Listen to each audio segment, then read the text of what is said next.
Hello everyone. God knows that my mental health has just been going through it this week. I have just been really struggling this past week. I am not having a good time right now, you could say. So because of that, I took the second half of today off. Today is Thursday, and then I'm taking tomorrow off, which is Friday. So in total, I have about a 3.5 day weekend, which, oh my gosh, so needed, you guys. I feel like this month started off on a rough note already, even though today's like the second, third day of April. But I just need to rest, to recuperate, get my mental state back where it needs to be, especially because this month is going to be a little stressful. I have some big things. That's not true. I have one big thing coming up because I'm moving. So I just need to get myself right before like a week and a half from now when I need to start moving. So all of that being said, having 3.5 days off gives me some good time to do some reading. And I am very, very, very sad. So maybe by spending all my time when I'm at home and not with like my mom or something like that, reading will cure my sadness. Or at least that's the hope, or at least it'll let me disassociate for a bit so that I just forget that I'm sad and then I'll come back to being sad, but I'll disassociate for a bit. That's the hope, at least. We'll see how successful I am. But I figured I want to at least do 12 hours of reading. I want to see how close I can get to doing 24 hours of reading. I am just not built for doing a 24-hour reading challenge. I like my sleep too much for that. So I'm gonna do this again, like a cumulative amount of time read over these next few days, and I figured I'd bring you guys along and you guys can see what I'm reading, what progress I'm making. I also need to do this because I'm trying really, really hard to read down my physical TBR in 2026. Don't know how good a progress I'm doing on that because I keep getting more books to add to my physical TBR, but my goal at least is to come out with a net zero going either direction. So that means each month I need to read as many books off my physical TBR as how many new books I'm getting. Most months it's only really my book of the month books that are adding to my total of unread TBR books. Sometimes I go to used bookstores and that adds to it. But in February, I think my only additions in March were just for my book of the month books. That was a lot of rambling, but here's the thing. I need to get my ass in gear for March. Because I've been sad, I went to my library's used bookstore and I got 5 new books to add to my collection. So that's 5 right here. And then I'm pretty sure for this book of the month, I got 4 books. I was only planning on getting 3, but then I saw another one I wanted to put as an add-on. So I believe I got 4. So that means that's 9 books I'm adding to my physical TBR. Do I realistically think I'm going to read off 9 books from my physical TBR this month? No, but if we're going to make a dent in that 9, I need to get started right now, because I know last month, because I only added 3, I read or like donated or got rid of more than 3, so that at least put me in the positive. But like I said, we need to lock in if we're going to get on top of these 9 books, and hopefully I will come out of this with my mental health in a better place. I have 2 books in my physical TBR that I'm currently in the middle of. I have Practical Magic by Alice Hoffman. I meant to finish this in March, and then like I said, I got really sad and was not reading any physical books. So I'm about halfway through this one, and then I just started this. This is The Memory Collectors by Deet Meserve. I am listening to this as an audiobook also, but I kind of figured I could switch back and forth between listening to it as an audiobook and then also reading some of it physically, just to try to knock these 2 out as semi-easy wins. But we'll see. I'm such a mood reader. We will see what calls to me.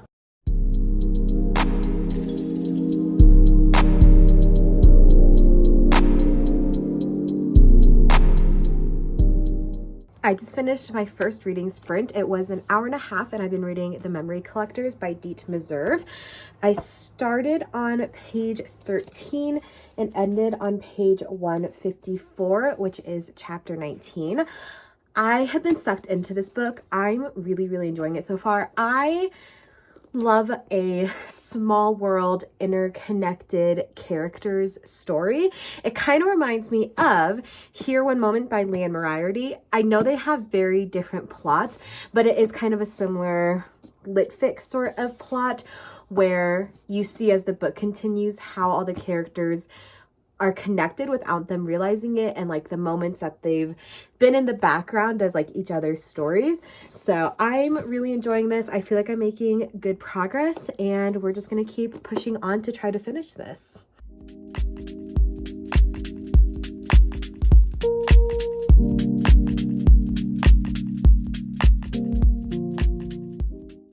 Okay, I just finished reading sprint number 2. It was about an hour and 10 minutes long, but I finished The Memory Collectors. I started on page 168 and ended on page 323. I really ate this book up, you guys. I really love this book. I'm trying to figure out what I want to review it. I'm toying between a 4.5 and a 5-star. Here's the thing. I cried at this book, and normally if I cry at a book, that usually means it's a 5-star to me. But we got to take that with a grain of salt because I'm also sad, and so I'm more emotional than usual. So I don't know if I necessarily would have cried at this book under normal circumstances, but I don't know. I really enjoyed it. I thought the characters were so well written, and I loved the way that all their stories were interconnected, and I really liked the ending of this and how it all got tied up. Without spoiling too much, I love the message of making peace with yourself and not getting so fixated on trying to change things in the past or things that you don't have control over, and instead looking at all of the possibilities in your future and how every moment there's so many possibilities with how you handle things and all the things that you can be. And I feel like it had a very hopeful note, considering that it deals with a lot of topics around grief. There are a few trigger warnings, so I guess that might be a thing to look into before you read this. But I thought this was so well written. I feel like it's hard for me to give a review of this because I don't want to spoil it, but I feel like a lot of the reasons why I liked it might be spoilers. But I just thought it was very heartwarming. I thought it was so entertaining. And I think it's just a good, like, finding hope despite grief type of book. So I recommend this. I really enjoyed it. And we are now one book into this reading vlog, and I'm now at -4 books for April instead of -5. So, or I guess that's not true. I'm -8 for once I get my book of the month books, and not -9. So this is a good note. It's what, the 2nd, 3rd of April, and we have a book done. So I'm optimistic about the progress we are going to make in this video.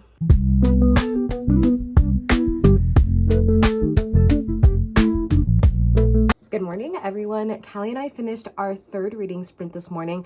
I don't really have much footage from it because I just read after I woke up, but I read for about an hour and I made more progress on Practical Magic by Alice Hoffman. I started on page 143 and ended on page 210. So we're that far through the book now. I think I'm gonna go out and get some lunch and then maybe do some reading while we're at the restaurant. But I will insert a little clip after this. So I have a cute little clip of Callie like laying on my pillow and on my book while I read. But good morning and happy Friday. Let's see how much reading we can get knocked out today.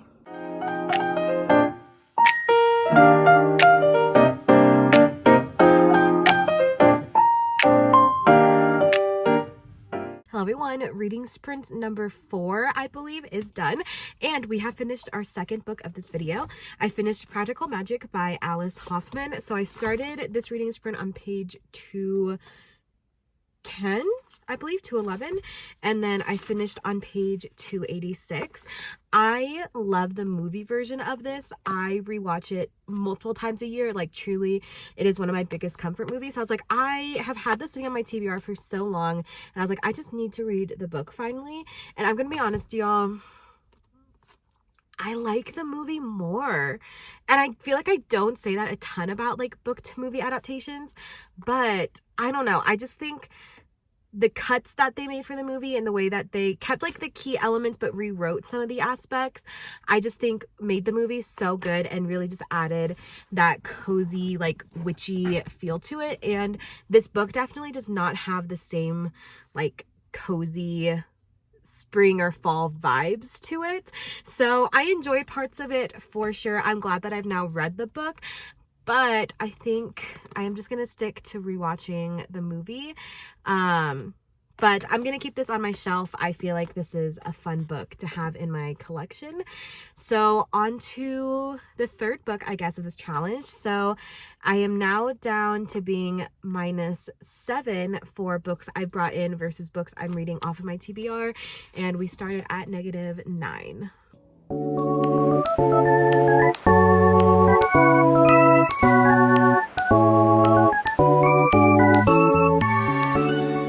Hello everyone, I just finished reading sprint number 5. This reading sprint was about an hour and a half long, and I started The Mrs. Pickwickle Treasury by Betty McDonald. For those of you who have been following my channel for a while, you know that every single year I reread the Mrs. Pickwickle books. There's this one and then 2 other like standalone ones. They were some of my mom's favorite books growing up, and so I just reread them every year just to feel closer and connected with her. And I reread the other 2, so this is my last one of the year, so I figured why not jump into it now, because it's a pretty easy read because it is like an elementary school grade level book. But I figured I would rack up some of my pages numbers for this month. This is how far I made into it. I started on page 9 and then made it to page 174 in an hour and a half. So definitely think that I can finish this weekend and then hopefully get a third book finished during this reading challenge.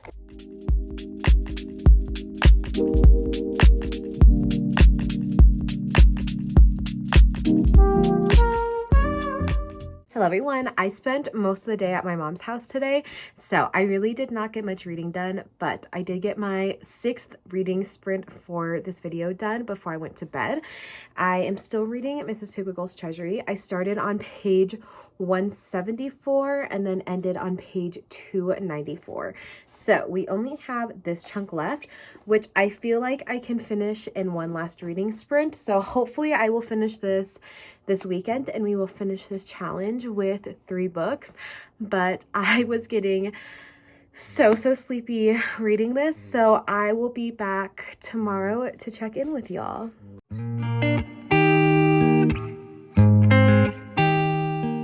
Hello everyone, happy Easter. I did not end up getting any physical book reading done today. I thought I was going to, but I ended up dog sitting for my friend's last minute because his normal dog sitter had Easter planned. So I spent a lot of my time with his dog today, and then I went and saw my family tonight for Easter, and then I am moving soon, so I was working on packing, getting some of that stuff together. So all that being said, I don't have an update for you guys today on my physical book, but I wanted to add in here to boost my time, I guess, for this challenge. I'm adding, I believe it's 6 hours to this total. I will add a screenshot in here because on Friday, I believe, maybe it was Thursday, but I think it was Friday, I started listening to The Duke and I by Julia Quinn. It's the first book in the Bridgerton series, and I don't know, I feel like there's just been so much Bridgerton hype like since the TV show has came out, and I've watched the snippets that I've seen on my TikTok, but I've never sat down and watched like the series straight through. But I wanted to like be part of the hype. So I was like, maybe let me finally get around to reading the books, because I feel like people are always talking about how they like the books more than the adaptation, and there's so much more plot you get in them. So I had initially tried to read it on my Kindle, I'm gonna be honest, and then I paused it / like soft DNF'd it on my Kindle because I was like, I just cannot get into this right now, but I don't know if it's like a mood thing for me, and that's why, and it's not like the book. And I was like, maybe let's try this as an audiobook. And here's the thing, I actually quite liked the narrator of the audiobook. It was just the book itself that was boring me. Like I got 50% of the way through and I was like, I feel like I am just listening to like the same 3 sentences over and over and over again about Daphne liking him and wanting to be married and him saying that he can't marry her and stuff like that. And like, I was just so bored with the plot, and I was like, I'm like 50% of the way through. I don't think I can listen to another 6 hours of this book. So I stopped listening to that. I started a new audiobook. I will give you guys an update probably tomorrow of how much, because I still have some stuff to do tonight that I ended up listening to of the audiobook. But I just wanted to boost my time a little bit. I believe with the 6 hours, that puts me at 13 or 14 hours for this challenge. So at least I surpassed the 12-hour mark, which was my big goal. But yeah, that is a reading update, and I will see you guys for maybe one more update, and then we will do our final recap update at the very end. Also, say hi to Callie.